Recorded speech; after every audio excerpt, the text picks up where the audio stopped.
The Romans lived in a vast empire stretching across continents, mastering engineering, warfare, and governance.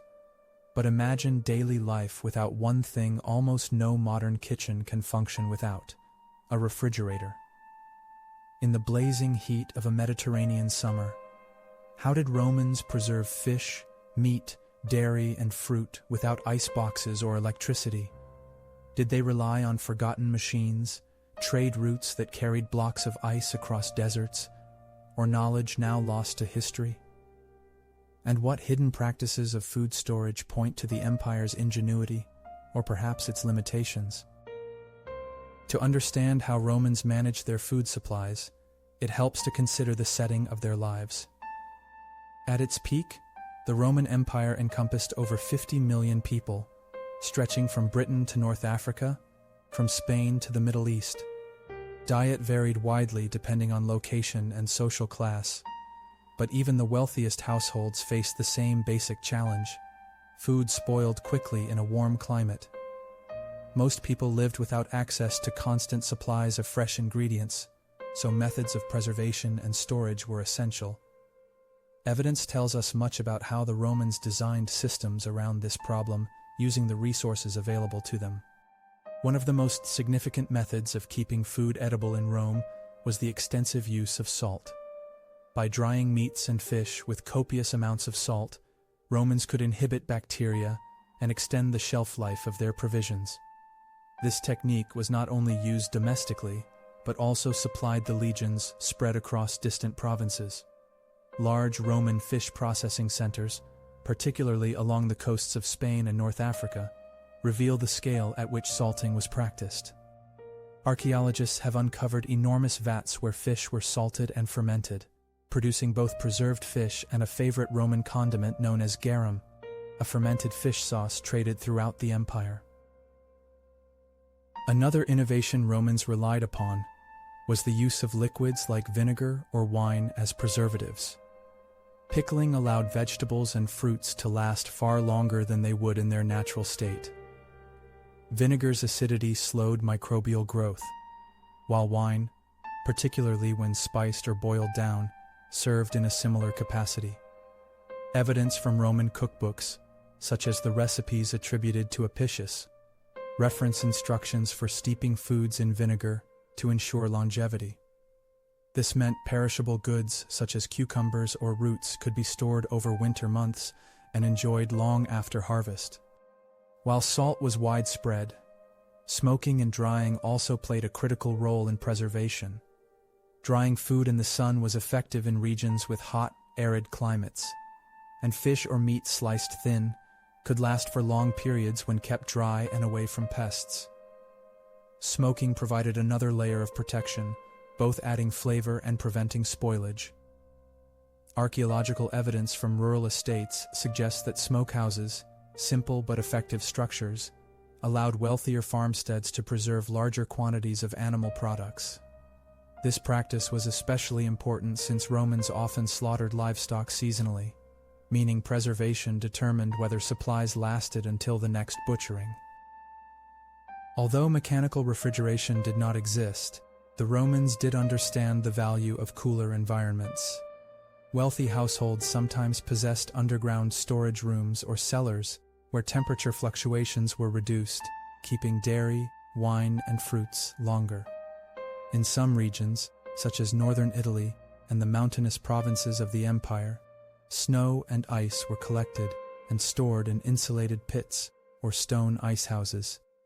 Ancient authors, including Pliny the Elder, referenced the use of snow to chill drinks in summer. However, this practice was a luxury limited to elites who could afford the cost and labor required to move ice from mountains to cities. Storage vessels were another critical component of Roman food preservation strategies. Amphorae, the tall ceramic jars found in shipwrecks and archaeological sites across the empire, were not just transport containers but also effective storage solutions. They were often sealed with resin or pitch, keeping air out and prolonging the freshness of oils, wines, and grains. Smaller ceramic and glass jars with tightly fitting lids served a similar purpose for household storage. This strategy might seem simple, but in a world without refrigeration, keeping oxygen and pests away from food was vital to survival. Beyond salt and vinegar, two natural substances played a surprising role in preservation: honey and olive oil.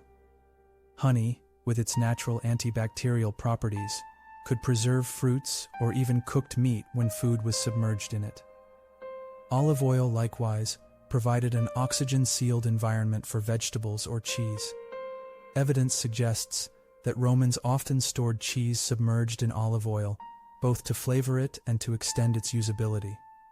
These methods took advantage of natural resources abundant in Mediterranean ecosystems, demonstrating how Romans adapted preservation strategies to their environment. Grain, the most essential Roman foodstuff, posed unique preservation challenges. Unlike meat or vegetables, grain could last much longer if kept dry and sealed. Massive granaries supplied both city populations and Roman soldiers. These storage facilities used raised floors and ventilation openings to prevent mold and infestation. Roman logistical records reveal a sophisticated system for moving grain from fertile provinces like Egypt to feed the growing population of Rome itself. The ability to transport and store grain over long distances without loss was key to feeding such a large empire. Preservation methods also reflected profound differences in social status. The wealthy elite could afford ice brought from the mountains and imported delicacies kept in sealed containers. They dined on preserved fruits and honey and even chilled drinks in summer months.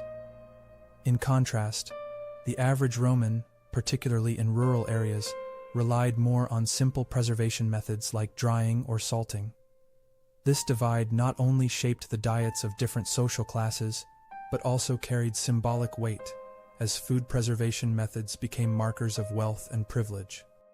The inventive ways Romans adapted to life without refrigeration reveal much about their resilience and ingenuity. Their reliance on salt, pickling, cellars, sealed storage, and natural products like honey underscore how deeply survival was tied to environmental knowledge. Today, historians believe these methods also contributed to the flavors and cultural identity of Roman cuisine. Dishes built around salted fish, vinegared vegetables, honey-preserved fruits, and smoked meats were not simply necessities, but became part of tradition and taste. Archaeological evidence and ancient writings help reconstruct this world in detail, giving us remarkable insight into everyday life. In the absence of modern refrigeration, Romans did not simply resign themselves to constant spoilage. They developed a toolkit of preservation strategies that combined practical wisdom, environmental awareness, and social adaptation. From salted garum traded across the empire to honey-sealed fruits in aristocratic villas, the methods varied but were always ingenious. The story of Roman food storage highlights not only the empire's technological limitations, but also the creativity born from necessity.